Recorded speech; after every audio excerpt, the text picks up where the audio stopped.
या फिर गलत जिस तरीके से इन लोगों का शब्द होता है, या फिर इन लोगों की गंदी राजनीति जो है, जो अभी देख लीजिएगा एक यूट्यूबर जो गया है, वो उन्होंने कहा कि नेपाल बना दूंगा। इससे पहले एक वीडियो इन लोगों ने डिलीट करवाया, जो ड्राइवर है, गाड़ी चलाता है, वो सबसे पहले शुरुआत किया। उसके बाद में जेल निशा कैंप के जी, लोगों निशा के जी, द्वारा। निशा जी, निशा जी जी, मनोज जी ये कह रहे हैं कि क्या गाली गलौज हमारे नेता थोड़ी कर रहे हैं, माहौल खराब मेरे हमारे द्वारा थोड़ी देखिए, किया जा रहा है, आप इसका मतलब पूरा सरासर प्रकरण आप पर उठा के आरोप देख लगाया जा लीजिए। रहा है। नहीं नहीं, देख लीजिए, पूरा प्रकरण देख लीजिए, मेरे और इनके कहने से नहीं होगा, क्योंकि पूरा प्रकरण उठा के देखिएगा तो आपको दिख जाएगा कि इन लोगों की मानसिकता शुरू से बहुत ही निम्न स्तर की रही है। इनका जो सोच है आदिवासियों के प्रति बहुत ही गलत रहा है। जिस समय मैं ईसाई प्रकरण के समय, जब ईसाइयों के खिलाफ जो धर्मांतरित लोग हैं, जो आदिवासी धर्मांतरित लोग, उनके खिलाफ मैं जा रही थी, आरक्षण नहीं मिलना चाहिए इनको। जो 81 सीट है, उसमें 28 सीट जो आदिवासियों के लिए आरक्षित है, वो सीट में जो धर्मांतरित ईसाई है उसका जब विरोध कर रही थी, तब इन लोगों ने पार्टी से नहीं निकाला। जिस समय नगड़ी प्रकरण जो रिम्स 2 बन रहा था और आदिवासियों का खेतीहर जमीन सरकार के द्वारा लूटी जा रही थी, उस समय मुझ पे 2 केसेस किया गया था। उस समय जेल कैंप ने मुझे नहीं निकाला, लेकिन जैसे कुर्मियों का जो आंदोलन का बुगुल फूका गया कि रेल छेका रेल रे, टेका रेल डहर टेकर छेका डहर का छेका, कार्यक्रम। डहर छेका। हाँ, रेल टेका जी। जहर छेका का कार्यक्रम इन लोगों ने शुरुआत किया। उस समय मैंने कहा था इन लोगों को कि पहले तो ये बताइए कि आदिवासी जो है बना नहीं जाता है, आदिवासी पैदा होना पड़ता है।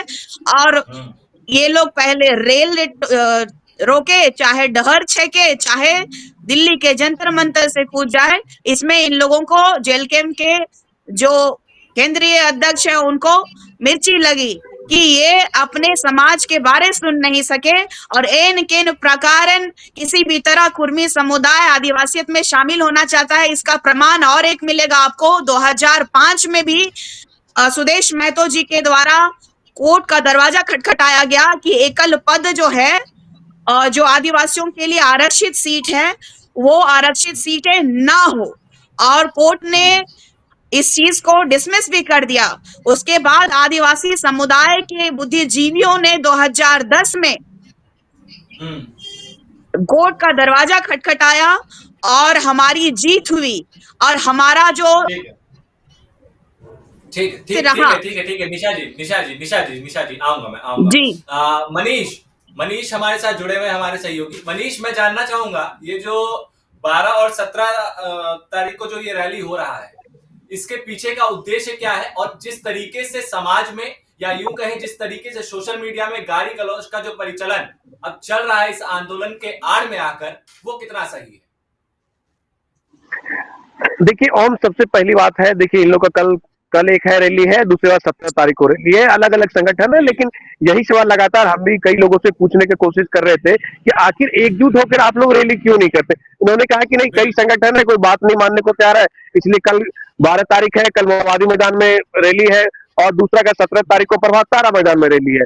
जहां की बात आपने कहा कि देखिए संगठन है, लेकिन अपने तौर तरीके से इन लोग रैली का आयोजन कर रहे हैं, क्योंकि लगातार विरोध दर्ज किया जा रहा था। देखिए देखिए, जैसे 20 तारीख को रेल टेका डहर छेका का आंदोलन किया था, रेल रोकने के लिए उन्होंने काम किया था।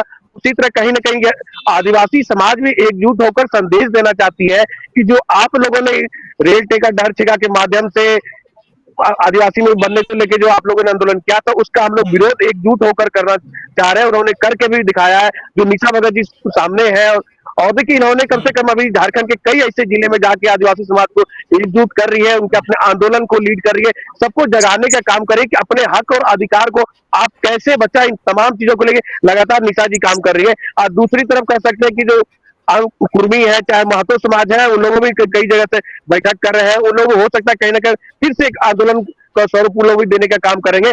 और जहां तक आपने कहा गाली गलौज की बात है, देखिए लगातार सोशल साइट आप देखेंगे तो लगातार एक कुर्मी समाज हो चाहे आदिवासी समाज हो, पिछले 2 दिन पहले की बात करेंगे, ज्योत्सना क्रिकेटर है, उनके ऊपर अमित महतो ने एकदम कह सकते हैं भद्दी तरह से गाली गलौज किया था।